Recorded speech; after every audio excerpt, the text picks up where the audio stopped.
We are, but just wait. I'm seeing myself. Hi, are we live? Let's ask people to chime in on chat. Yes, we're live. Okay, excellent. This is fantastic. This is from our home to yours. This is the first House of Time broadcast, and we are crazy nervous about it because normally we know what we're doing. You know, you walk out on stage and we play our instruments, but right now, this empty chair right here, this is going to be Tatiana, who is running the show and all the tech and the cameras and making things stream. And here she comes. Here I am. So I have to say, oh my God, this is like totally nerve-wracking. I feel like I'm more nervous doing this than playing an actual concert. So I think part of it is because it's our very first live stream. We were actually home.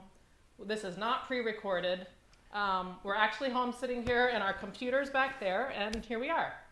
And that is the microphone. There's the microphone.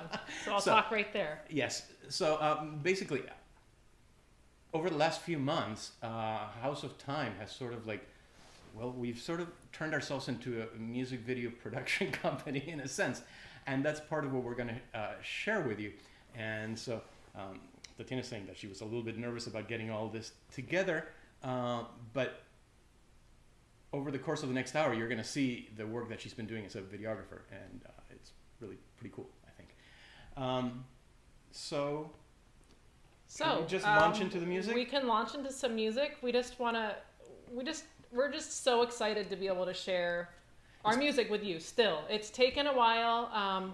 We went on a little bit of a hiatus. We'll tell you about that. Between summer months and now, and we're sort of rebranding everything and figuring out how to continue to do what we love to do, you know, on the highest level and with guests and, you know, still maintaining our safety, which is highest priority.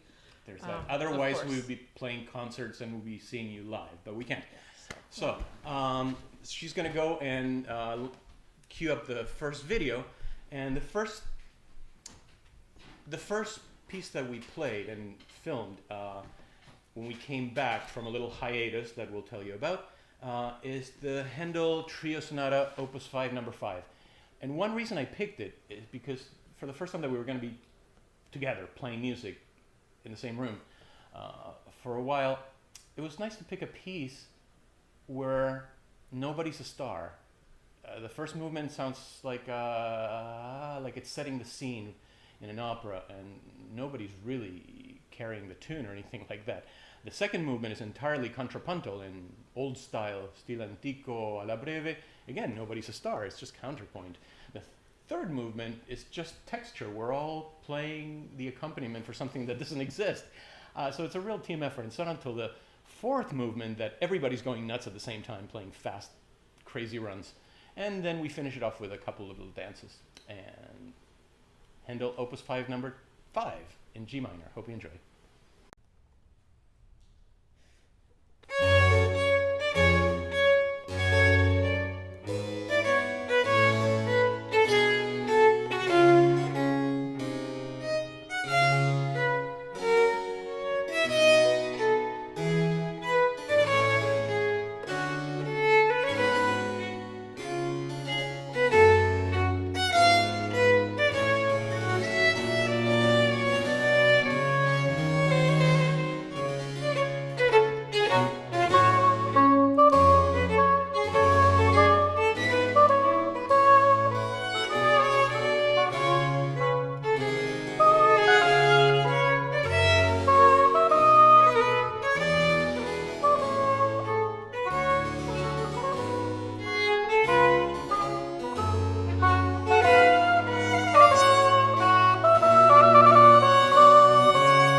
Okay, we're back, and we just had our first technical difficulty, and so I'm glad we got that out of the way first.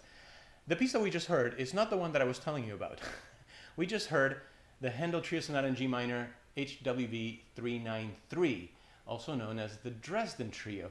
That is, I think, the only one that I can think of the Handel trios that we have that is not a part of any published collection. Why? Who knows? You just heard it. It's a great piece. And it's one of those that I think were written, or at least put down in paper the way we know it now, with the oboe in mind, because the part that Tatiana plays goes higher and lower, and mine just stays in oboe range, which doesn't really happen by accident so much. So, what can we tell you? You just saw the fruit of our labors. Over the summer, we did... over the spring and summer, you probably saw several videos that we did outdoors. At first, when the pandemic hit, we just couldn't stomach the thought of not playing. So, okay, fine, we'll play outdoors. And we learned how to record music outside, which is not necessarily easy, because every time the wind picks up a little bit, it sounds like an earthquake on sensitive microphones. And then we were doing it, well, all we had was these so consumer-grade cameras. And we realized that iPhones were better, and so we were doing these videos with a couple of iPhones mounted on music stands. You should go hear them. We recorded some really nice things, but it quickly became apparent that we needed to retool, and if video was going to be our new reality, and that's what we did, and I'll tell you more as these videos go on. Now we have a very special guest. For a couple of pieces, we had violinist Chloe Fedor come play with us. She's one of our favorites, and she was a colleague of Tatiana's at Juilliard, and is now our colleague everywhere. And they're going to play the Corelli Trio Sonata, Opus 8, number 7, in F major. Number 7. Yes, number 7 in F major. Opus 4, number 7. Now, Corelli and Handel. Why are they together? Probably because Handel probably learned more from Corelli than from any other single composer. Everybody did. Corelli published first 4 collections of trio sonatas. The ones that we hear today come from the 4th set. Then Opus 5 is violin sonatas. So first he taught everybody how to write trio sonatas. Then he wrote the violin sonatas that everyone copied for generations. Then his Opus 6, of course, are the concerti grossi that, again, became the model for their kind. And Handel really took note of this. His trios incorporate Corelli's developments. And, of course, Handel's concerti grossi, the Opus 12, are his attempt to top what were then already the immortal works of Corelli. So here we go, Corelli Trio in F major.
when you point. Okay, we're back. And see, you can see what we've been doing. Up till now, the way we normally functioned was to get together, rehearse for a couple days, and then put on a concert. Now we get together, film our music, and deliver it to you like this from our home, and it's really kind of amazing. And I just want to say that another thing that we did over the summer that I'm quite proud of in what were the worst months of the pandemic here, we were actually able to raise funds from you, our audience, and send them to all the players that have worked with us recently and who you've seen on our videos. Some that don't even play with us anymore, but it's great that we were able to send these modest but much needed funds when everybody was out of work. And right now, most people still are out of work in our field. And so anything you can contribute to us or to your favorite performing arts organization, because nobody can actually perform right now. And when we go back to normal or normal-ish, we want our cultural organizations to still be there. It's not exactly like turning on the light after you've had it off for a long time. So it's easy to give us a donation if you feel the urge to. On our YouTube page, right below the video, there's a link. There's a link. I think it says "Donate here." You can also go to our support page on our website, which is houseoftimemusic.org. Very easy. And you know, anything helps, little or big. We want to continue helping this group survive and supporting our artists, and we're going to have some really exciting guest artists in our next 2 episodes. We'll tell you about that later. And I've been having a blast chatting with you back there on YouTube. So write to her and she'll write back. keep chatting with us. It's live, and we're live. We're live here from home. Our very first show. This is so exciting. And do you want to talk about the next piece? Yeah, let's play some more music. The next piece is an Oboe Sonata, possibly by Albinoni. This was discovered about 25 years ago, I think. So relatively recently, manuscript in a German library claiming to be an Oboe Sonata by Albinoni. And it certainly is an Oboe Sonata, and it's certainly worth playing. It's a very interesting piece. When I first looked at it, that's what I thought. It's worth playing, but is it really by Albinoni? And now, after having performed it a couple times and done this little film that we're about to watch, I can say that it is definitely a worthwhile piece, and it might be by Albinoni. Now, why the doubts? The opening adagio has some very questionable written out ornaments. The kind of stuff that Italians never actually put down on paper. And they're not particularly great, so I play some, and then I elide some, and I noodle around others. But it's a nice Corelli style first movement, then there's a perfectly unobjectionable second movement, a little tiny 2-measure largo, and then the payoff is this crazy movement that's called burlesque, a French word, which is also kind of makes the attribution to Albinoni suspect. It is a crazy piece, slightly ridiculous and like nothing else. And then after that, from the ridiculous to the sublime, well, no, actually from the ridiculous to the quaint and normal, because it ends with this tiny little minuet. So, lovely piece. Let's hear some possibly Albinoni.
And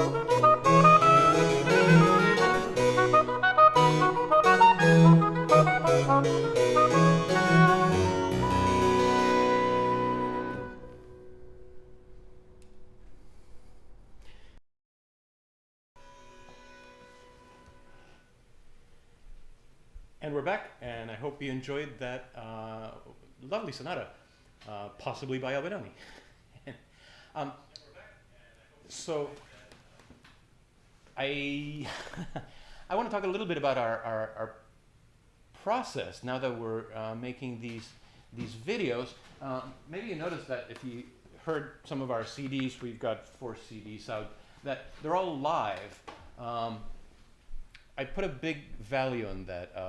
Most of the commercial product that I've been involved in throughout my career has been made in the normal commercial method, which is in little bits, little tiny bits put together, rarely hear more than a few seconds at a time that aren't spliced.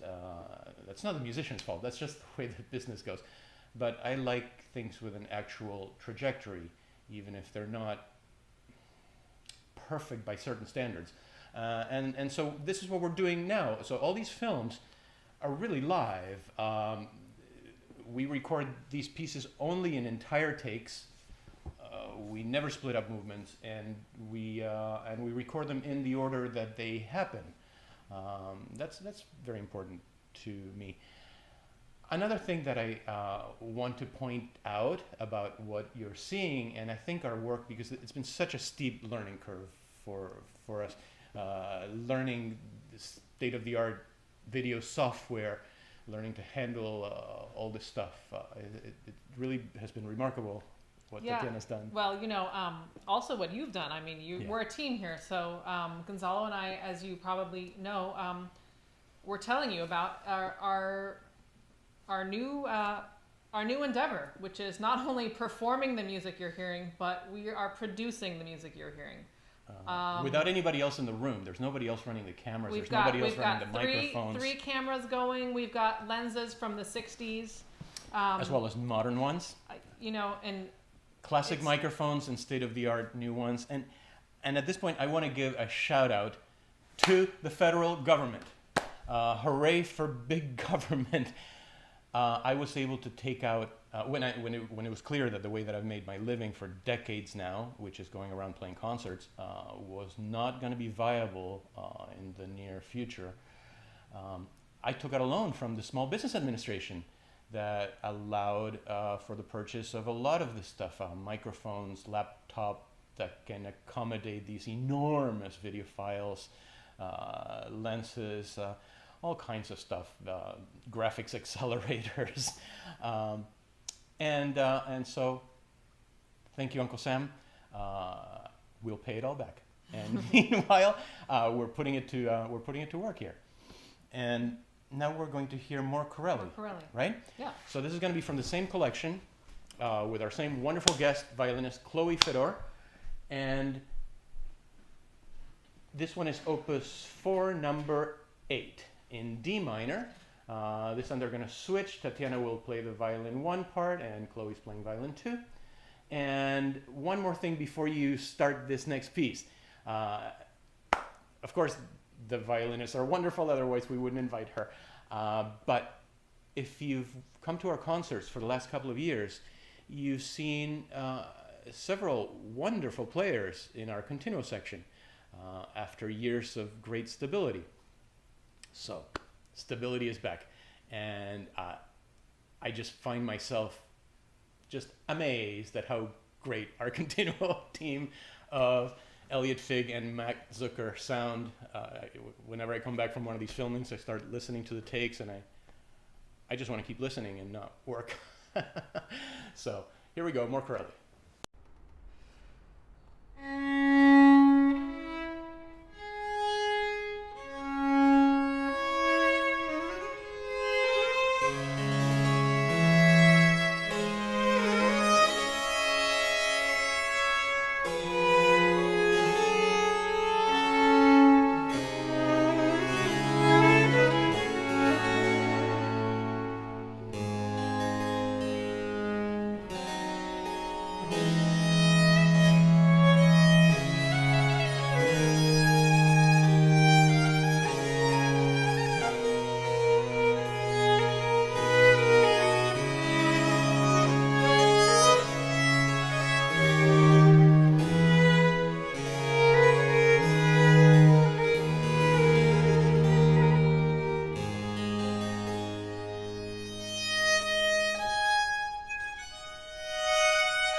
Okay, we're back, and we just had a question about that harpsichord, and you will be seeing a lot of that harpsichord if you keep tuning into our broadcasts, and we hope you do, because episodes 2 and 3 are already filmed, and we'll show you a little bit at the end.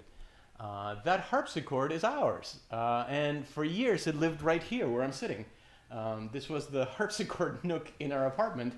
And now it lives in that room, in the back of that room where we're filming, which is the lounge, the common room, in our complex where we live at Hudson View Gardens.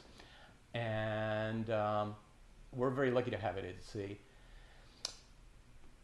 instrument built by John Phillips of Berkeley, our dear friend, who's one of the world's great harpsichord makers. And it is a copy of an instrument originally built by Rookers in Holland in the 17th century, and then enlarged in France by Tascan in the mid-18th century.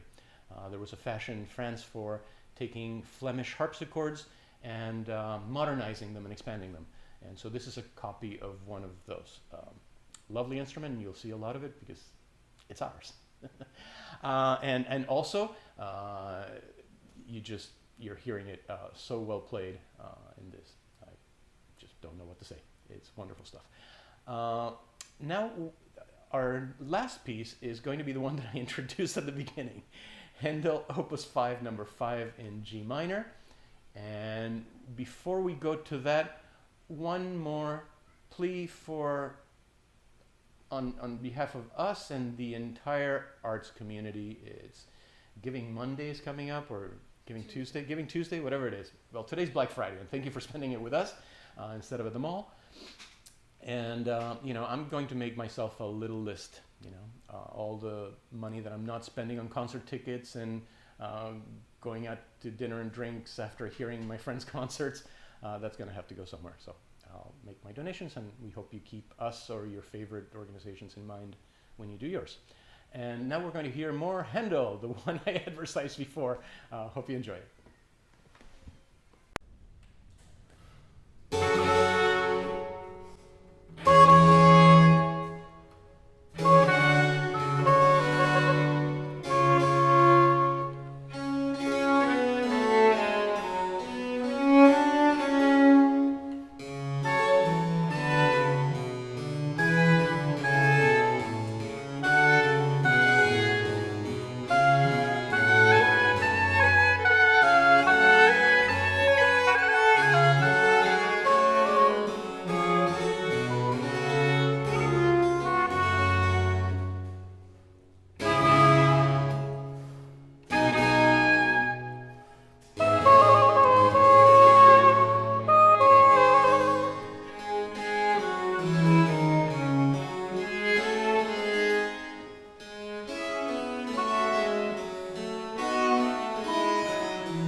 Okay, I've been alerted that people on Facebook maybe couldn't see the last couple of movements. We're going to take it up with Mark Zuckerberg. He's going to get an angry phone call from me later. Otherwise, we hope that you've enjoyed all the music that we played for you today. And as I mentioned earlier, episodes 2 and 3 are already filmed. And part of what we decided as a response to this crazy year we're having is that anything more than short or medium-term planning is foolish. And I think experience has proved us right on this. And so part of what that means is that we don't have a schedule for when the next shows are going to be coming out. But if you're here, it means you're on our mailing list and you'll certainly hear about it. And we hope that you tell all your friends.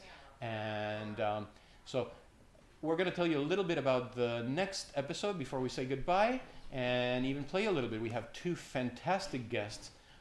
Star violinist Aislinn Noski, the concertmaster of the Handel and Haydn Society, is playing 2 Leclerc trios with Tatiana. And our favorite viola da gambist, Adam Young, is playing the bass line for a work that I'm sure will be an exciting discovery for people that like this kind of stuff.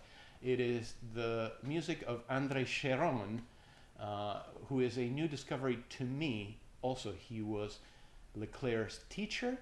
He was Campra's son-in-law, and he succeeded Jean-Ferry Rebel as director of the opera. So he was a major figure in his time, and we should know more about him. And so you'll hear one of his works at the next House of Time concert. And now let's play you a little bit of preview from that. Molly. Later. Oh, it's together. No. Molly's with Aislinn. It's all together. No.